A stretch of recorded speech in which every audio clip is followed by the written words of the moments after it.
Welcome, everyone, to InfoWars Nightly News. I'm your host, Rob Dew. I'm sitting in for Alex while he's out of town doing a little bit of reminiscing from the days that he covered America Destroyed by Design. He's out in the Southwest, and he'll be back next week.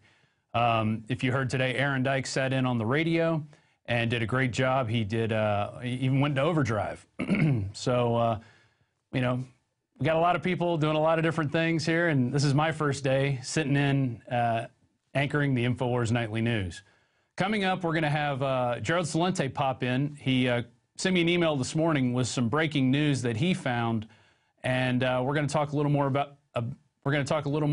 about that, and it has to do with the MF Global scandal that's going on right now.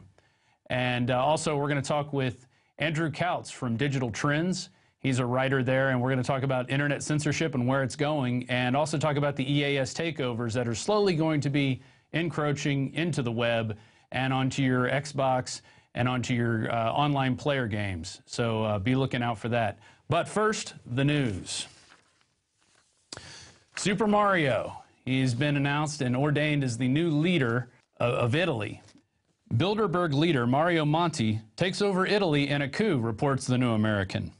On November 16th, the new prime minister, who will also serve as Italy's economic minister, announced that he was appointing an array of bankers, technocrats, and lawyers to lead the emerging government. After unveiling proposed reforms later this week, Monti and his unelected team will face Parliament and a confidence vote. So what it looks like there is Mario's taking a page from the U.S. He's appointing bankers and lawyers and people that really have no business running government into government positions so they could probably take what's left of Italy. Not very good. Mario Monti is also a Bilderberg member. And we have in Zero Hedge reporting, the technocratic revulsion begins. Photos and videos of thousands of Italians protest Monti's banker government. We got some video here. And we also posted this on Prison Planet today. Technocrats, this is a term Gerald Celente uses, are bureaucrats who know how to use computers to cook the books. So you have students out there chanting, "We don't want banks to rule. Monti's government is not the solution." Students in Italy's financial capital threw firecrackers at police trying to prevent them from approaching Bonacci University, which is chaired by Monti and has become a symbol of the new executive of technocrats that has been formed to tackle Italy's new debt crisis. So there's a lot going on in Italy now. We can expect a lot of fireworks coming, and what you see in Italy and what you see in the European Union will be coming here. And Alex has already told you a lot about that, and we'll have Gerald Celente popping in a little bit later to talk about our next story, a little bit about this. MF Global, money now missing. After reports it was sent to J.P. Morgan. Over $600 million in customer funds that was transferred out of MF Global. Now we know it's closer to $1 billion, like $900 million. And a wave of suspicious trades before the collapse of the financial broker has now been declared missing, despite the fact that it had been placed within an account of Wall Street giant J.P. Morgan. So what does this mean? Well, what do you expect? J.P. Morgan is... well, just look at the robber baron. Look who it's named after, J.P. Morgan himself. Just this year, this is a collection of articles that we found for looking at about 15 minutes. Here's one from Business Insider. J.P. Morgan banker will serve 2 years in prison for stealing $1.2 million from customers. And we have a quote here. The guy's name was Howie Wang. He was using someone else's personal info to obtain a $100,000 loan from J.P. Morgan. After which the DA says he spent $10,000 and then transferred the rest into a foreign account. Allegedly setting up an account pretending to be a J.P. Morgan customer and then transferred $250,000 of that client's money into the fake account.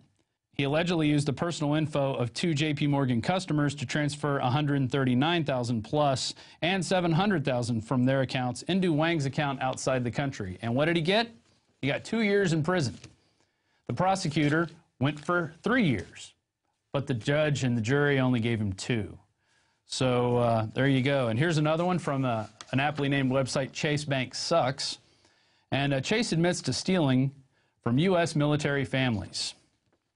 Yeah, and there was a lawsuit on this filed, and we'll show you that in a second. Basically, they were violating the Federal Service Members Relief Act law that was enacted to shield deployed military personnel from financial distress. basically, Chase overcharged roughly 6,000 active duty military personnel on their mortgages. They foreclosed on military personnel, illegally forcing them out on the streets. And they had to return some of the homes they took illegally. And reportedly, they're being sued for about $48 million right now. So what you have there is J.P. Morgan Chase coming together to steal from the people who are doing most of the work. And not to be outdone, they not only steal from the military, they also steal from the city of brotherly love. Here we have from Philly.com, J.P. Morgan owes Philly $9 million in fraud scam. And they agreed to pay at least $9 million to settle up. But it's part of a settlement totaling more than $2 million announced last week. So the Department of Justice is looking into them. But, you know, none of the big heads will probably ever get serve any jail time for this. They'll probably pay a fine, like you saw with the Wachovia Bank. And with their money laundering scandal, they did almost $1 billion. They paid a few $100 million in fines. And that's how it works for the big banks. They don't have to pay for what they do. They pay a portion of what they do in fines. And we're back. It's InfoWars Nightly News. I'm your host, Rob Dew, sitting in. Alex is out in the Southwest, kind of reminiscing on his trip that he made a long time ago, many years ago, when he made America Destroyed by Design. So we're going to have lots of great reports coming from Alex throughout the days. Aaron Dykes will be hosting tomorrow. And then we have Mike Adams on Monday. And Paul Joseph Watson will be sitting in from across the pond. He'll be going Tuesday, and then Aaron again back Wednesday, and then we'll have Alex. So we got a lot more left of the show. We got a writer for Digital Trends, Andrew Kautz, coming up next. But let's get into a few more stories first. Well, we got the big man, Herman Cain, the godfather of pizza. And he reportedly met with war criminal globalist Henry Kissinger. And there's a quote here. Dr. Kissinger turned down my offer to be Secretary of State, Cain told the Milwaukee Journal-Sentinel in an interview. He's perfectly happy doing what he's doing, which is probably, well, I don't know. There's a paper in Rome when, back in the day when Kissinger was coming to visit, it said, lock up your children. That comes from Bob Chapman, said that in an interview with Alex Jones. So we do know that Kissinger is involved with a few things. In fact, he's wanted. He's a wanted man. Oh, man, it is an act of insanity and national humiliation to have a law prohibiting the president from ordering assassination. He's quoted as saying, geez, this guy is a total lunatic. He's masterminded the killing of over 600,000 people in Cambodia. He helped Suharto invade East Timor. And what else did he do? Oh, and then he helped engineer and protect the Pinochet coup and regime of torture and murder. So here you have Herman Cain, guy running for president, who's courting a mass murderer, a man who engineered the killing of many human beings. And it makes me sick. And that's probably why Cain's fallen down in the polls, because people are starting to smell a big rat cooking in that pizza oven. How would you define winning in Afghanistan right now as you're looking at it as a candidate? My point is the experts and their advice and their input would be the basis for me making that decision. And nasty stuff. Let's move on to body scanner news. TSA backtracks on body scanner radiation study promise. Apparently John Pistol was going around telling people, yeah, we're going to do more studies. We know, but now he's kind of backing off.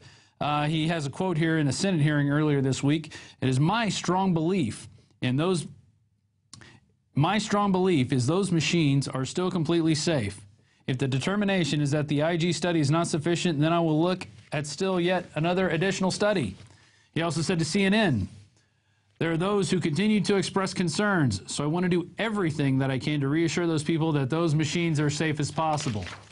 Well, now it turns out, well, you know, maybe we're not going to do those studies that we were talking about. And why? Why doesn't he want to do those studies? Well, back earlier in the summer, cancer surges in body scanner operators. TSA launches cover-up. And you can see the little picture there of the sheep going through the body scanner, and there's the little TSA minion standing right next to it. And TG Daily is who we sourced in that article, and they have a couple quotes here. They got some quotes from the Freedom of Information request. And it was Epic who actually found this stuff out. The Electronic Privacy Information Center says the TSA staff have been concerned that a large number of workers have been falling victim to cancer, strokes, and heart attacks. But the documents show that TSA's response was simply to tell them, because TSA systems comply with federal regulations, the increased risk of developing radiation-induced cancer in later life is extremely small, no greater than other risks that people routinely accept in their daily lives. They also went on to say, this is just getting crazier and crazier. One set of documents reveals that even after TSA employees identified cancer clusters possibly linked to radiation exposure, the agency failed to issue employees dosimeters, safety devices that could assess the level of radiation exposure. Another document indicates that DHS mischaracterized the findings of NIST, the National Institute of Standards and Technology, stating that NIST had affirmed the safety of the body scanners. And NIST came out later and said, no, actually, we didn't do that. But we also have another study conducted by a Dr. David Brenner, head of Columbia University Center of Radiological Research, found that the body scanners are likely to lead to an increase in a common type of skin cancer called basal cell carcinoma, which affects the head and neck. Following the study, Brenner urged medical authorities to look at his work, pointing to the dangerous notion of mass scanning millions of people without proper oversight. So who is David Brenner? Who is he? Well, he's head of research at the Center for Radiological Research at Columbia University. David Brenner focuses on developing mechanistic models for the effects of ionizing radiation on living systems. This man knows what he's talking about, okay? Compared to who tells you that these things are perfectly safe? Oh, there she is right there, destroying people's freedom of speech and freedom of peaceful assembly. It's Janet Napolitano. She's telling you these things are safe. So who do you believe? You believe a doctor of radiological research, or do you believe that creature right there looking at your screen? It's totally disgusting that we have creatures like that running around telling people what they need to do and how they need to do it. And, oh, please, can we put our hand down your pants? Well, that's our show today. I've had a great time hosting, my first time. Maybe I'll be back here again if Jones likes my performance. And, of course, I want to let people know, put that name key back up. I would like to show people, I have my email address right there. It's robd@infowars.com. If you got any news tips, guest ideas, anybody you think we should have on the show, drop me an email. Let me know. Let me know that you're watching. Let me know what you like, what you'd like to see changed, and we'll see what we can do. Also, don't forget, if you're not a member of PrisonPlanet.tv and you're watching this on YouTube, please consider subscribing. It's very easy to do. We have a couple great plans for you right now, especially with this Christmas season. Our first one is a Patriot plan. It is $39.95. I think we'll run that till the end of January. And the other one is our Info Warrior Pack, which is 70% off. It's all of Alex's 18 DVDs for $129.95. And the Patriot Pack is $39.95, and that's a year of Prison Planet TV. And with the Info Warrior Pack, you also get a full year of PrisonPlanet.tv. So, with that in mind, please consider supporting us. We appreciate it, and keep on watching. Alex will be back next week. Aaron's on tomorrow. We got Mike Adams on Monday, and then we're going to have Paul Joseph Watson hosting the show from England on Tuesday. And so that's about it. Thank you for watching. It's InfoWars Nightly News, and I'm your host, Rob Dew. Take care.